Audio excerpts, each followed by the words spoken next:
Hello students, welcome again. तो आज का जो हमारा टॉपिक है लास्ट कोलिगेटिव प्रॉपर्टीज है osmotic pressure. But before starting the topic मैं चाह रहा था कि आप पिछले जो तीनों टॉपिक हम लोगों ने पढ़े हैं कोलिगेटिव प्रॉपर्टीज के, उसको थोड़ा सा डिस्कशन कर लिया जाता। एक ब्रीफ रिव्यू कर लेते हैं हम लोग, ठीक है। आपको याद होगा हम लोगों ने पढ़ा था जो पहला कोलिगेटिव प्रॉपर्टीज वो था relative lowering of vapour pressure, याद है आपको।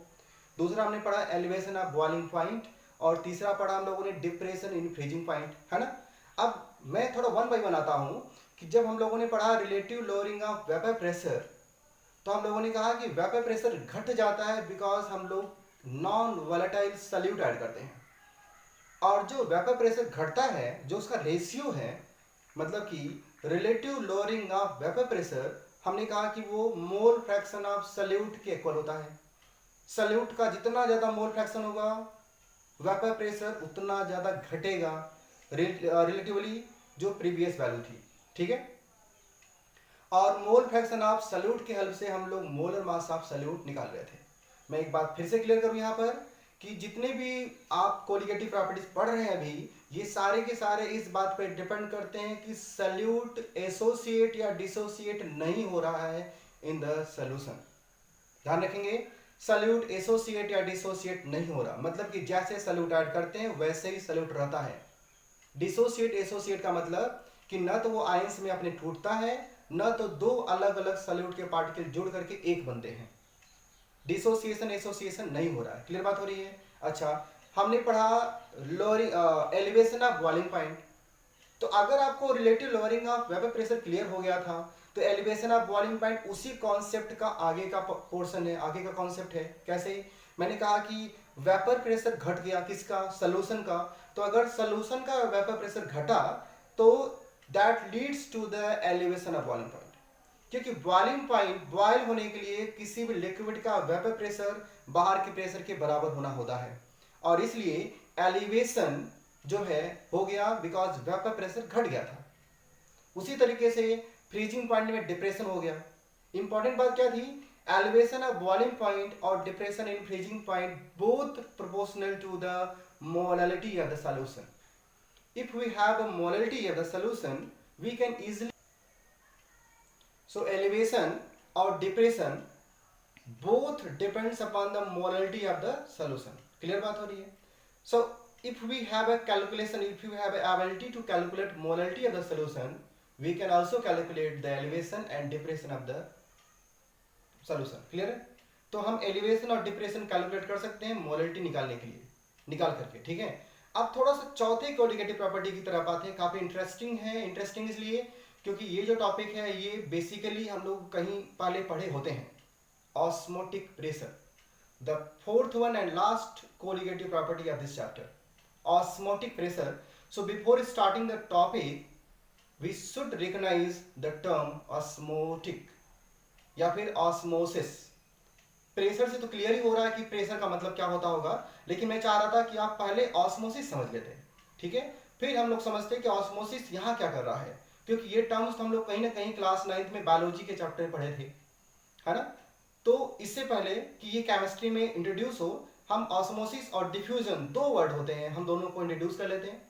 Osmosis, flow of solvent particles through semi permeable membrane from higher concentration of solvent particle to the lower concentration of solvent particle। carefully सुनेंगे आप, solvent particle बोल रहा हूं, the only flow of solvent particle from higher concentration to lower concentration through semi permeable membrane, this is called osmosis। जबकि diffusion, intermixing of any gaseous particle from higher concentration to the lower concentration, no need of SPM, semi permeable membrane की कोई आवश्यकता नहीं होती। Diffusion का मतलब यह भी है कि अगर एक कोने में इंसेंस स्टिक अगरबत्ती जल रही है तो उसका धुआं रूम में फैल जाए, यह भी डिफ्यूजन है, लेकिन हम इसमें ऑस्मोसिस नहीं बोलेंगे। ऑस्मोसिस आप लोगों ने पढ़ा है कि जो प्लांट के रूट हेयर्स होते हैं they absorb water from the soil, वो भी एक ऑस्मोसिस का प्रोसेस है। पानी अंदर आ जाता है और वाटर फ्लो करता है ऊपर की तरफ प्लांट में, ठीक है। ऑस्मोसिस ये जो वर्ड है, तो ऑस्मोसिस का मतलब हो गया कि उसमें एक बायोलॉजिकल मेम्ब्रेन या एक सेमी परमेबल मेम्ब्रेन होता है या होना चाहिए जिसके अक्रॉस वाटर मॉलिक्यूल या दूसरे सॉल्वेंट मॉलिक्यूल फ्लो करते रहेंगे। ऑस्मोसिस का मतलब। अच्छा, मैं एक बार और रिपीट करूं। अगर हमारे पास दो कंटेनरों में हमारे पास वाटर का सोल्यूशन है दोनों में ही, तो जिसमें वाटर का सोल्यूशन हाई कंसंट्रेटेड है, हाई कंसंट्रेटेड, ये बड़ा वर्ड टिपिकल होता है। टिपिकल क्यों? जब हम लोग बोलते हैं कंसंट्रेटेड सोल्यूशन, तो एक्चुअली हम ये कहना चाहते हैं कि उसमें सॉल्यूट ज्यादा है, सॉल्वेंट कम है। केयरफुली सुनिएगा। कंसंट्रेटेड सोल्यूशन का मतलब पानी कम है, वाटर का वैल्यू कम है उसमें। डाइल्यूट सोल्यूशन का मतलब वाटर का कंसंट्रेशन ज्यादा है। तो जब भी आप सुने कंसंट्रेटेड सोल्यूशन, आप समझ जाइए कि हम बात कर रहे हैं less water content, less water concentration. ठीक है, less water concentration concentrated solution, more water concentration dilute solution. Clear बात हो रही है? अच्छा, तो ऑस्मोसिस किस में होगा? ऑस्मोसिस होगा जहां वाटर ज्यादा है वहां से जहां वाटर कम है उसकी तरफ।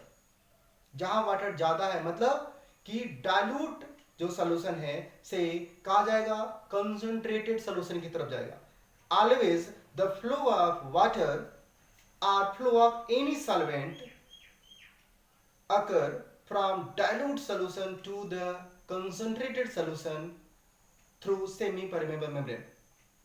अब प्रॉब्लम क्या है? Definition tells about the flow of water from high concentration to lower concentration. But यहां पे थोड़ा सा इसको ध्यान रखेंगे, flow of water from high concentration of water to the lower concentration of water. High concentration of water कहां होता है? डाइल्यूट सॉल्यूशन में। लोअर कंसेंट्रेशन ऑफ वाटर कहां होता है? कंसेंट्रेटेड सॉल्यूशन में। तो फ्लो किधर से हुआ? डाइल्यूट सॉल्यूशन से कहां हुआ? कंसेंट्रेटेड सॉल्यूशन की तरफ हुआ। क्लियर बात हो गई? ठीक है, हमें समझना है कि फ्लो क्यों होता है।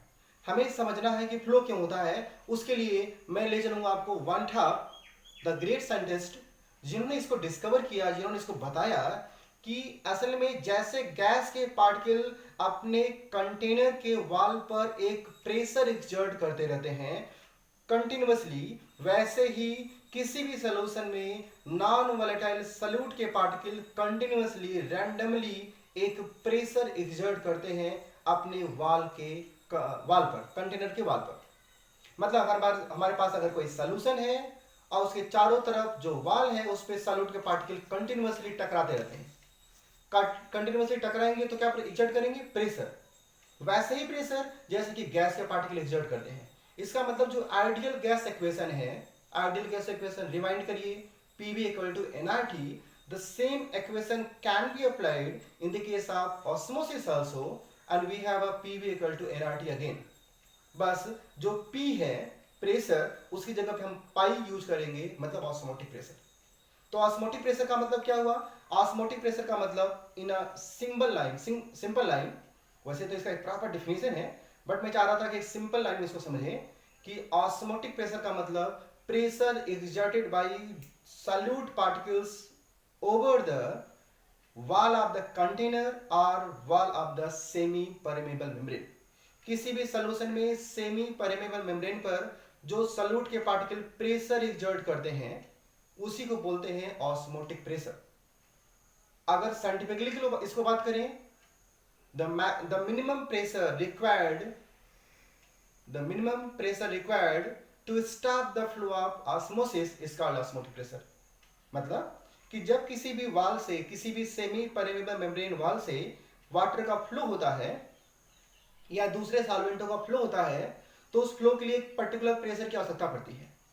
उस वाल के फ्लो से को रोकने के लिए, मतलब कि ऑस्मोसिस प्रोसेस को पूरी तरीके से स्टॉप करने के लिए जो मिनिमम प्रेशर की आवश्यकता पड़ती है हम उसी को बोलते हैं ऑस्मोटिक प्रेशर। मतलब नहीं समझ आ रहा होगा आपको? मतलब ये है कि मान लीजिए हमारे पास एक बीकर है या दो कंटेनर है, दो सॉल्यूशन है, दोनों को हमने सेपरेट कर दिया है एसपीएम से, सेमी परमेबल मेम्ब्रेन से। तो flow of water, flow of solvent तब तक होता रहता है जब तक वहां पे डिफरेंस होता है ऑस्मोटिक प्रेशर का। दो अलग अलग हिस्सों में ऑस्मोटिक प्रेशर का डिफरेंस इंडिकेट करता है कि वहां पे फ्लो होता रहेगा। अगर दोनों तरफ प्रेशर बराबर है तो फ्लो नहीं होगा, नेट फ्लो नहीं होगा, नेट फ्लो नहीं होगा, है ना? तो अगर एक तरफ से वाटर दूसरी तरफ फ्लो करता है तो इसका रीजन हुआ कि एक तरफ ऑस्मोटिक प्रेशर ज़्यादा है, एक तरफ ऑस्मोटिक प्रेशर कम है, और ये फ्लो कब तक होता रहेगा, जब तक ऑस्मोटिक प्रेशर बराबर ना हो जाए। तो ऑस्मोटिक प्रेशर ही रिस्पॉन्सिबल होता है ऑस्मोसिस प्रोसेस के लिए, ठीक है। वो इसको मैं डिराइव करके दिखाऊंगा, इसका फार्मूला भी है, तो हम लोग इसके बारे में बात करेंगे अगली बार, ठीक है। लेकिन उसके पहले कुछ कंडीशन में हम लोग डिस्कस करेंगे, कुछ थियोरेटिकल कंडीशन को डिस्कस कर लेते हैं आज, ठीक है। थियोरेटिकल कंडीशन डिस्कस करने के लिए मैं आपको बताऊं, थियोरेटिकल कंडीशन डिस्कस करने के लिए मैं आपको बताऊं कि हमारे पास तीन तरह के होते हैं solution. Depending upon osmotic pressure we have 3 types of solution. एक होता है हाइपरटोनिक, हाइपर, दूसरा हाइपोटोनिक, और तीसरा होता है आइसोटोनिक, ठीक है। 3 होता है। हाइपर वर्ड का मतलब ये होता है ज्यादा, टोनिक मतलब सोल्यूशन, हाई कंसंट्रेशन वाले सोल्यूशन, हाइपोटोनिक लो कंसंट्रेशन वाले सोल्यूशन, आइसोटोनिक इक्वल कंसंट्रेशन वाले सॉल्यूशंस, ठीक है। मतलब अगर दो अलग अलग सॉल्यूशनों का कंसंट्रेशन अलग अलग है तो जिसका ज्यादा होगा वो हाइपर होगा, जिसका कम होगा वो हाइपो होगा, और अगर दो सॉल्यूशनों का कंसंट्रेशन बराबर है तो आपस में कहलाएंगे आइसोटोनिक सॉल्यूशन। बट इसको हम ऑस्मोटिक प्रेशर के हेल्प से भी समझेंगे, मेरे पास इसका टेक्निक है, मैं समझाऊंगा इसको, ठीक है। तो हाइपर, हाइपो और आइसो टोनिक को समझते हुए हम डिस्कस करेंगे कि यहाँ पर फ्लो ऑफ वाटर या फ्लो ऑफ सॉल्वेंट कैसे होता होगा, ठीक है। उसके बारे में हम लोग डील करेंगे, डिस्कस करेंगे। एक बड़ा इंपॉर्टेंट बात यह है कि जब हम लोग PV equal to NRT solve करेंगे, पीवी इक्वल टू एनआरटी, तो थोड़ा सा रिमाइंड करिए कि अगर मैं बी को राइट साइड भेज दूं तो n by V equal to होता है concentration, number of moles given volume equal to concentration. तो P इक्वल टू क्या हो जाएगा, CRT, C यहाँ पे कंसंट्रेशन है, या इसको मोलरिटी बोल सकते हैं, तो C इक्वल टू MRT हो जाएगा, हो जाएगा। और अगर उसी P की जगह पे हम लोग पाई रखेंगे, पाई होता है ऑस्मोटिक प्रेशर का सिंबल, तो पाई इक्वल टू क्या हो जाएगा, CRT। यही फार्मूला बनेगा ऑस्मोटिक प्रेशर का, वांटा फार्मूला निकाल के हम लोग इसको देखेंगे, समझेंगे, ठीक है।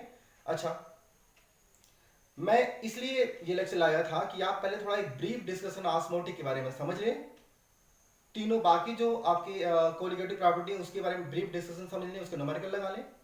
मैं कुछ न्यूमेरिकल आज आपको और दूंगा, कुछ न्यूमेरिकल आज मैं आपको और दूंगा, ठीक है, कि डिप्रेशन के न्यूमेरिकल, कुछ एलिवेशन के न्यूमेरिकल, एक दो न्यूमेरिकल आप और सॉल्व करिए, ठीक है।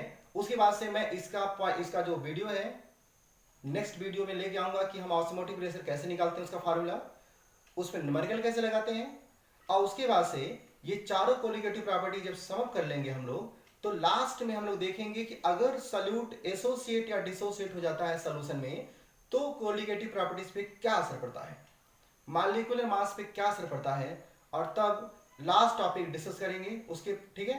तो मैं आपको न्यूमेरिकल दिखाता हूं, ठीक। एक क्वेश्चन ये देखिए, व्हाट मास ऑफ शुगर, ठीक है, मॉलिक्यूलर मास देख पा रहे हैं आप, must be dissolve in 4 kg of water to yield a solution that will freeze at -3.72 degree Celsius. K F की वैल्यू दी गई है। इसको एक क्वेश्चन सॉल्व करेंगे आप, डिप्रेशन का क्वेश्चन है। मैं एक क्वेश्चन और दूंगा आप, एक क्वेश्चन ये लगाएंगे, in a cold climate water gets frozen causing damage to radiator of car, ethylene glycol is used as an anti freezing agent. ये बोर्ड का क्वेश्चन है, बोर्ड में आया हुआ था। Calculate the amount of ethylene glycol to be used to be added 4 kg of water to prevent it from freezing, ठीक है, at -6 degree Celsius. एक क्वेश्चन ये है, दो हुआ डिप्रेशन का, एक क्वेश्चन में आपको एलिवेशन का भी दूँ। एक क्वेश्चन ये देखिए, a solution containing 12 gram non electrolyte substance in 52 gram of water के बॉइलिंग पॉइंट एलिवेशन, ठीक है। ये जो क्वेश्चन है ये भी क्वेश्चन लगाएंगे आप एलिवेशन का, ठीक है। और उसके बाद से तब हम लोग आगे बढ़ेंगे और अगला जो टॉपिक है हमारा ऑस्मोटिक के बारे में उसको सॉल्व करेंगे, ठीक है। Thank you.